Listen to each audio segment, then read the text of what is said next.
It's been almost 2 months since I changed the short block on my 1987 Porsche 944 Turbo. And ever since that time, the old block has just been sitting on my garage floor. So stick around while I disassemble that old engine block and see if we can figure out what really went wrong.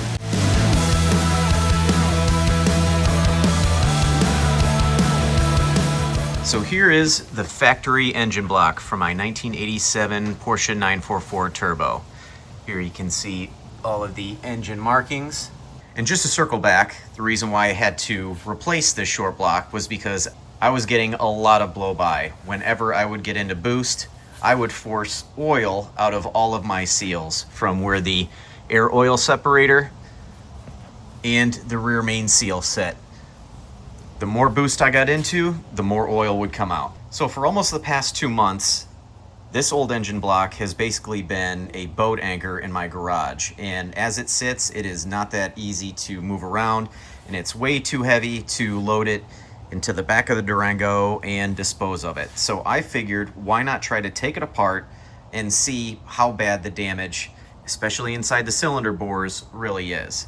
But the first step is to get that short block onto that engine stand. And in order to do that, I need to use that engine hoist.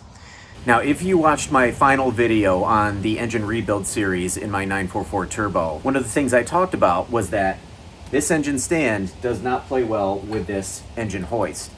I purchased both of these through Harbor Freight, and when the legs are folded out, they don't fit together. So what I had to do was modify the boom on this engine hoist to make it extend longer, so hopefully now it will fit on this hoist. So the first step I have is to clean up all of this area so that I have a nice clean spot to be able to work on this motor and get it taken apart. So step 1 will be clean this area up. Step 2, get the engine stand and the engine hoist in an area where I can more easily work with them and get the legs extended. And then step 3 will be to get this engine block up on that engine stand. So I'll try to show you guys what the issue I was having with this engine hoist is and how it corresponds to that engine stand. So as you can see right now, the legs of the engine stand do not fit inside the legs of the engine hoist.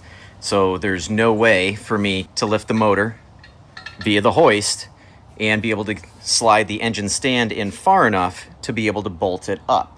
So I had the same issue with this boom not being long enough when I was getting the motor in and out of the car. So there are a couple of different holes on the engine hoist corresponding to how heavy a weight it can handle based off of how long the boom is extended. Obviously, the longer that the boom is extended, the less weight it can handle. So let me show you. First, remove the cotter pin on this side and pull the pin out. There are different holes. That hole there is the one that is supplied from the factory. And in its furthest position, that is as far out as it goes. So the end of the motor is about here, but the legs on the stand don't go in far enough to be able to bolt it to the back of the engine block. And I'll show you guys that in a little bit. So what I had to do in order to get the motor back into the car was I had to drill another hole right there to be able to extend it out just a little bit further. So I'm going to go ahead and put the pin in, and given that this short block has already been stripped down, the cylinder head is off, a lot of the accessories are off, so this is going to shed a lot of the weight off of this motor. And as it stands, I believe the motors are around 300 pounds with the cylinder head attached. So this engine hoist should easily be able to lift this short block in its current state. So I am going to try to get this motor up in the air and see if I can get it attached to that engine stand.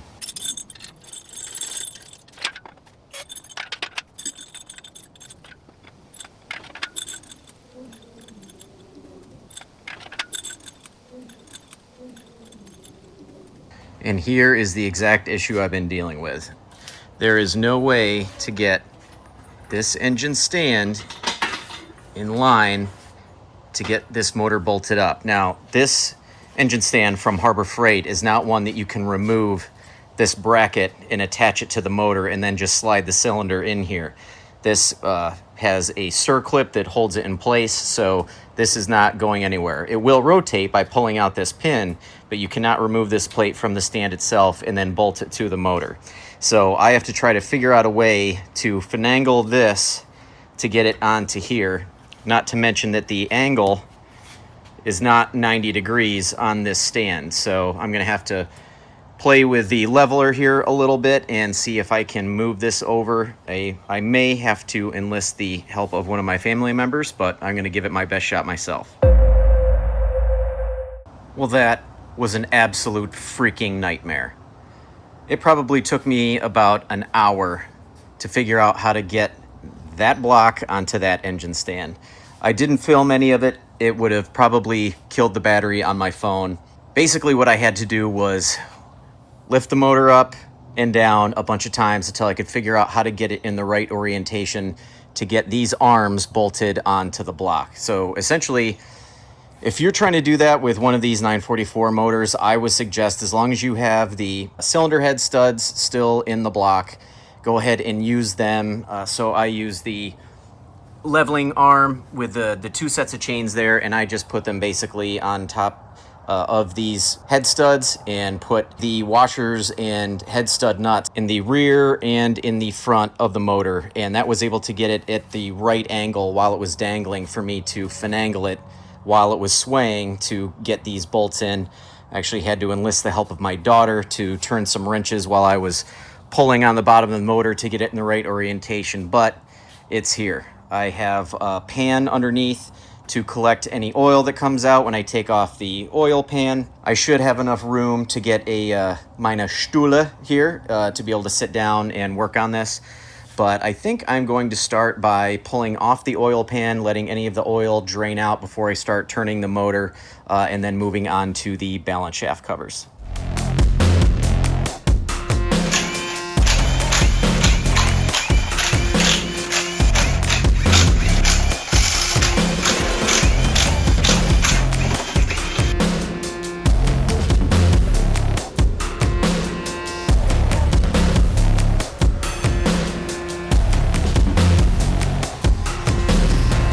So I have the oil pan off.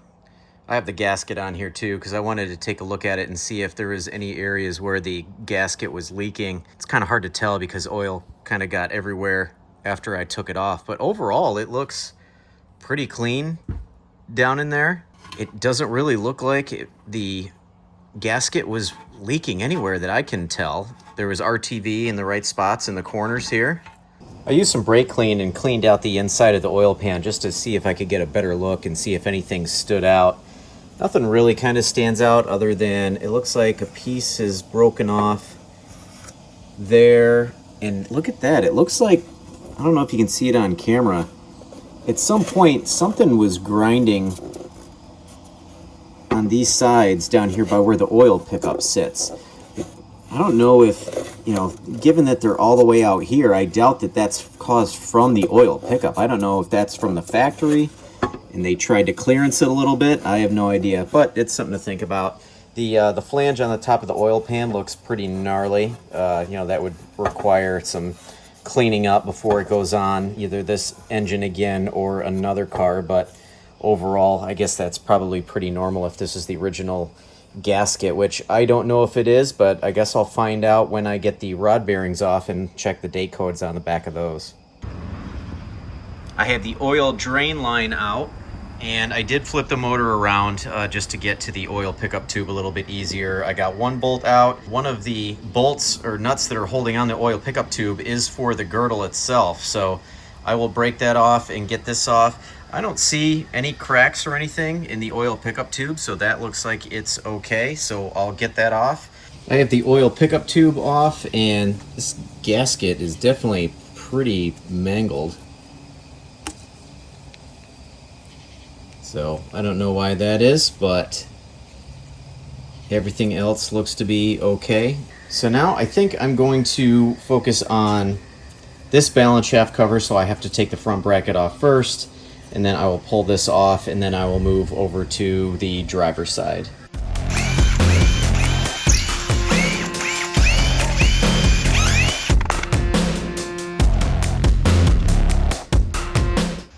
the screws out of this cover, but before I take it off, I want to show you what the gasket inside of this back cover does after 170,000 miles. Look at how loose that is. So I am sure that there was some sort of oil that was coming through there.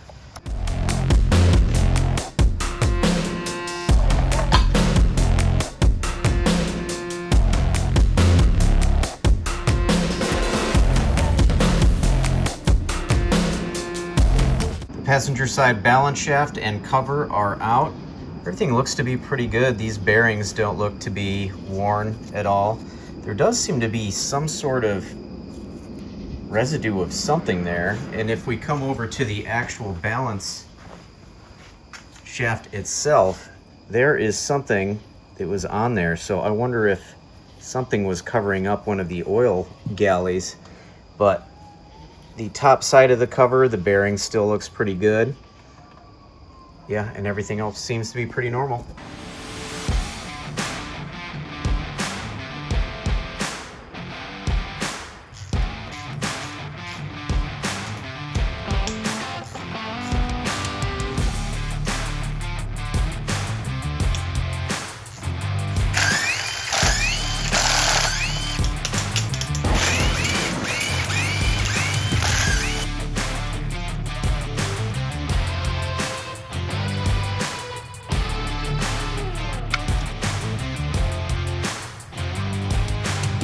Both balance shafts are out, covers are off, front brackets are out.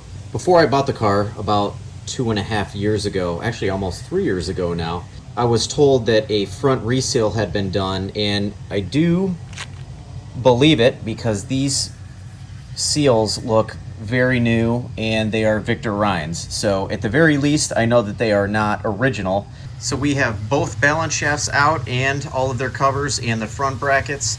So I'm going to call it quits for tonight, and I will come back and attack this another day. I will, I think, focus on the rod bearings and take the girdle off as well as the oil pump. So once those get done, then we'll be able to get these pistons out and see how bad the rings are and determine if that was the true cause of all of that blow-by. So we're back for another day. So yesterday we were able to get the motor onto the engine hoist. We were able to get both balance shafts removed along with their covers. Today I'm going to focus on removing the rod bearings to see when the last time they were replaced or see if they are original. So I'm going to get going on those, and after that we will move on to removing the pistons and the oil pump.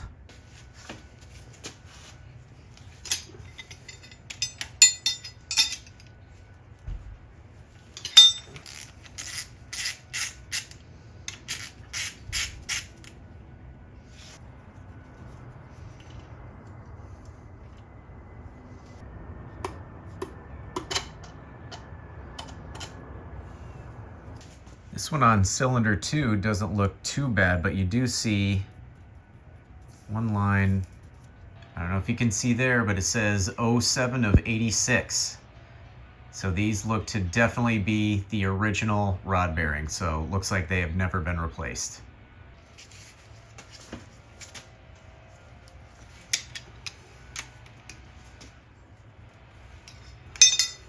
Cylinder 3. Couple of slight scores there.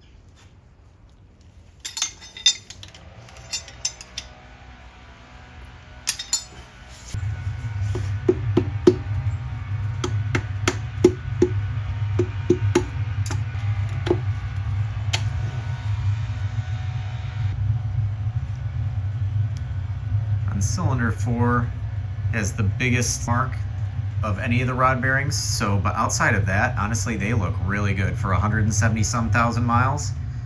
Now that we have all of the rod bearing caps off, it is time to move on to the oil pump. So I'll start with the 17 millimeter and then move on to all of the 10 millimeter bolts.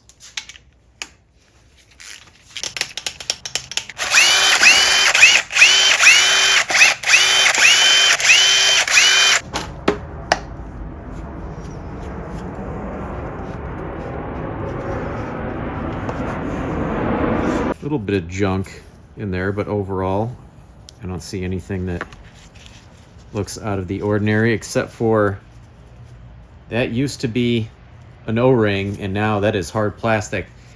But this O-ring was obviously never replaced. Usually it's replaced with a green one, but this one is petrified. It is rock hard. So this tells me that maybe when the new reseal or the front reseal was done, or supposedly done, it was just for the balance shafts and not for the front main seal. So I'm going to take off this girdle now, and there are 4 different sizes of nuts that have to come off. So we have 10 millimeter along this side, and then we've got 17 millimeter here, and then 19 millimeter and 13 millimeter on the other side, which would be the driver's side. So I'm going to just crack all of these loose and then use the impact to get these bolts out a little bit quicker.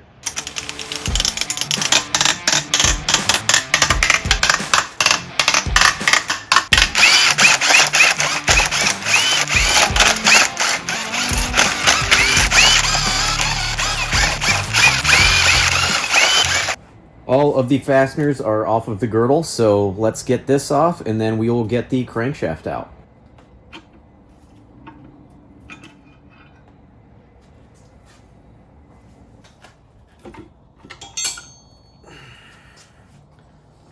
The girdle is off, the crankshaft is out, everything looks pretty good so far. Now, if we take a look at the girdle, all of the bearings, I mean, they look pretty good. I mean, 171,000 miles. There is some wear starting to show on there, but nothing too bad. Don't pay attention to that. That was my fault. But overall, the crank looks great. I don't see any grooves in it, or at least in my opinion. If you see something that I don't, please let me know in the comments.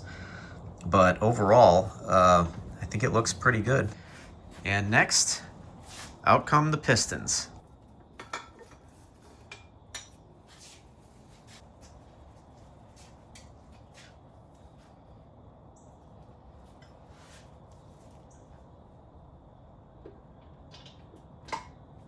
And here it is.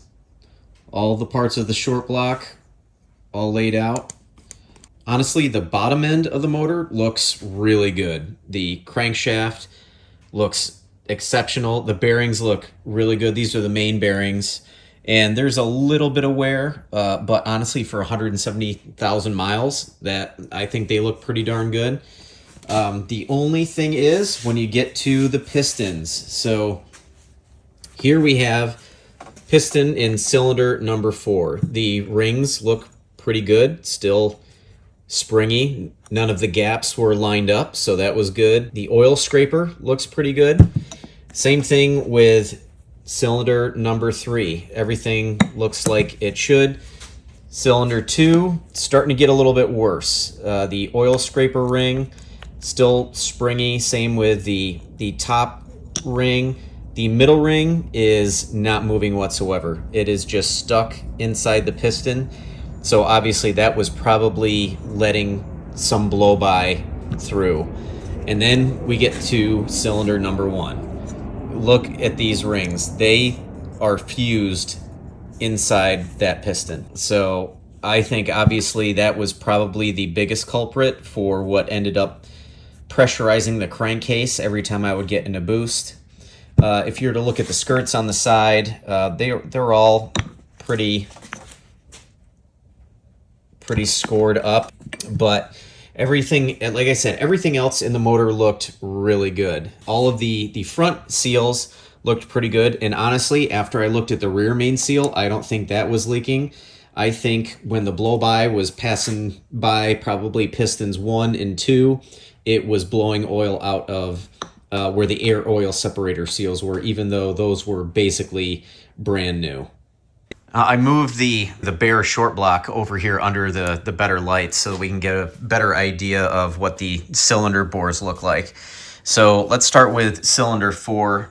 It looks basically perfect. If we go to cylinder 3, it's basically the same thing. And then we get to cylinder 2, and That's where we start to see some issues.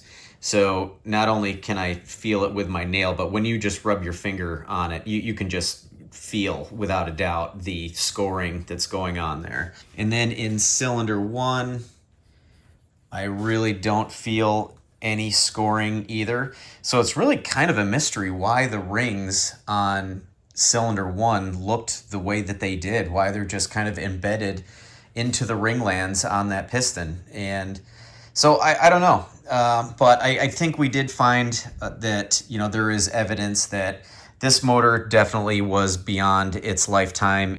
All right, so that's going to wrap up this video on basically dismantling the old short block from my 1987 Porsche 944 Turbo.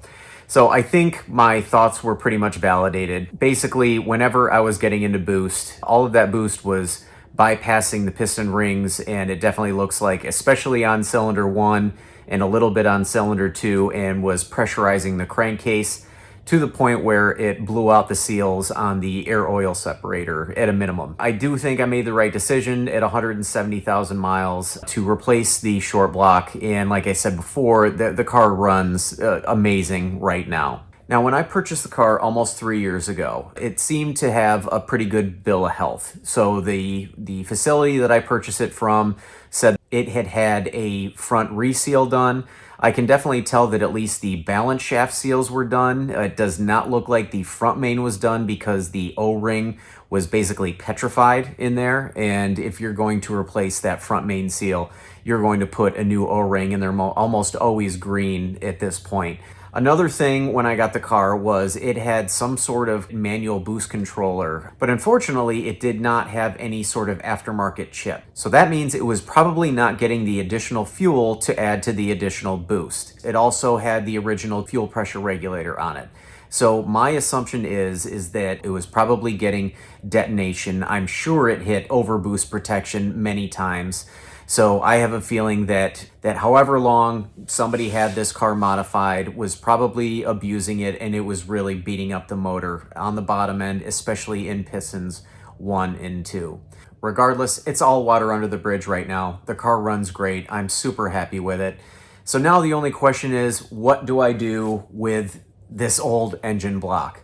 Part of me wants to spend the money and have this engine block rebuilt. I know there's probably nothing special about it other than the fact that after 86, the sales of the 944 Turbo started to decline, and production numbers coming into the US in 1987, 88, and 89 took a decline each and every year. So there might be some sort of rarity. I could be wrong. It could just be a worthless boat anchor. And if so, then maybe I'll just scrap it. I'm going to have to take some time to think about it. I don't have a lot of time because I'm tying up some tables that my wife is going to need for a couple of events that she has planned coming up. So I have to figure out what to do with it. If you have any ideas of what might have caused those rings within pistons 1 and 2 to basically be fused within the pistons, let me know in the comments down below. And if you enjoyed this video or other videos like this, please give me a like, share with your friends, especially if they have 944s or 944 turbos, and especially if they're getting blow-by and oil is coating the outside of their motor. Maybe they're experiencing the same thing. And finally, please consider subscribing. A lot of people that are watching my videos are not subscribing. I finally surpassed the 50 subscriber mark. I guess that's not too bad considering I've only been posting videos for about a month and a half. I appreciate every one of you that do tune in. Hopefully you'll find this helpful, and I can't wait to post the next one. So until then, we'll catch you on the next one.